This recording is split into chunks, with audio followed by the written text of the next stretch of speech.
The Liberty Women's Division I hockey team once again finished the year on top, as the team has not only become the third back-to-back national champions in Division I women's ACHA hockey history, but have won the team's third national title in the past 5 seasons. And even though the new season is months away, the Lady Flames have already started preparing for the team's title defense. And sitting down with me now is the head coach of the Division I women's hockey team, Chris Loos. Chris, thanks for sitting down with us. Absolutely. Thanks, Pat. First, I want to congratulate you on winning back-to-back national championships. So talk about this season for you guys. Obviously, long year for you, and you weren't number one like it was last year for most of the season, but still same result, winning not only another national title, but doing something only 3 other teams in league history has been able to do. Yeah, I think you kind of look at season in a couple different sections, specifically regular season and then nationals. I think regular season was good. It was filled with some tests. We dropped that early game to Adrian on the road with a loss and a tie at their place. So I think that kind of lit the fires, and we were really excited to see them again later in the year. And I think it fueled some of our desire and desire to improve and continue getting better throughout the year. But lots of good battles. You look at Belleville, playing them early on. We got the best of them, but that was early. We had good games on the road at Miami. Just a lot of good tests, and I think our team showed a way to get the job done, especially in some of those close games. And now you're already looking ahead to next season, because you guys really have hit the off season with the ground running, with getting on the recruitment trail, and then even also planning for next year. So kind of talk about that, the off season for you, but even also the recruits you brought in, because you're trying to bring in players that will just add to the culture that you guys have been able to create the last couple of years. Yeah, I think we've now completed 2 years with my role with this team. And really happy and proud of the team we have working on recruiting. We've got a few people out in the field, as well as our current coaching staff. And I think they've been super successful. The outlook for this fall is really exciting. We lost some incredibly talented pieces to our team, and pieces that have been kind of staples with this team. So, you look at Tipping and McDonald and Como and Mackenzie Carroll, that's 4 key pieces to our roster.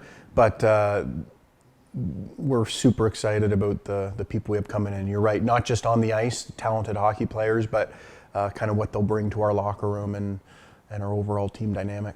And talking about the dynamic, it's been interesting to see how the ACHA really has evolved and grown over the last few seasons. I know you've been able to see it from 2 different league perspectives, but talk about it from the women's perspective, because not only they're adding more teams every year in the Division I and Division II ranks, but it's been really cool to see really the higher caliber level of player they've been able to bring into the league as well.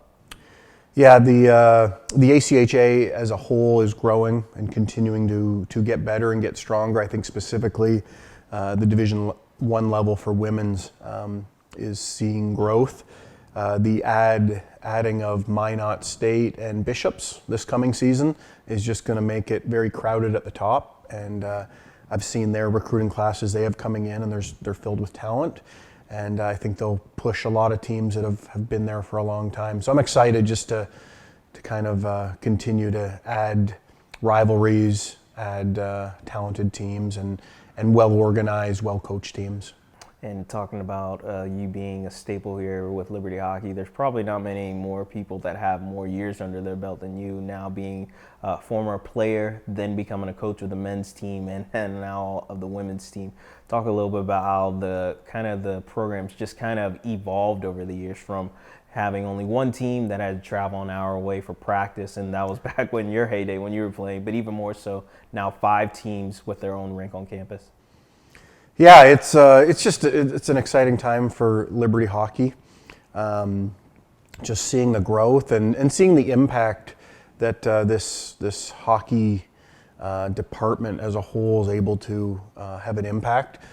Just seeing the number of what I consider high character people graduating from our programs on the men's and women's side and going out into the community and representing Liberty as hopefully they make an impact on our world. And now going into next season, I know you touched on it a little bit, preparing for next year, but yeah, really what is the expectation? Because obviously you're going to say, well, win nationals again, but really talk about the expectations that you want to accomplish with this team, not just on the ice, but even off the ice, and also hopefully being able to bring home that third title for yourself. Yeah, it's something we've been spending a lot of time in the off season as a staff talking about. We have lofty goals, and a small piece of the puzzle is on ice. Certainly we have our eyes set on defending our title. I think that's going to be even more difficult next year. Every year it gets tougher. I like our outlook. I think there's potential there for this team to do great things on the ice. I think off the ice, just continuing. It's second year of this core coaches all working together and us continuing to take strides to be the program we want to be. I think continuing to bring in the right people, and I'm super excited about the 6 young ladies that are going to be joining our team this fall. Continuing that, we've got a few girls that are signed for fall 2020 that you'll be hearing about really shortly. We'll be announcing them. So still that focus on growing, bringing in the right people that fit into what we're doing. And then just as a team, I think, we've got some goals to be a little more involved in our community around campus as a team, do some more outreach, more community service. We've been exploring opportunities for some maybe overseas missions trips over the next year or two. And it's just hitting all those buckets. We had a great year academically. I'm really, really proud of what the girls did. It's kind of holistic approach to us developing our student athletes and having success as a team. Well, Chris, can't wait to see what you guys do this upcoming fall, but thanks for sitting down with us, and best of luck next year. Awesome. Thanks, Pat.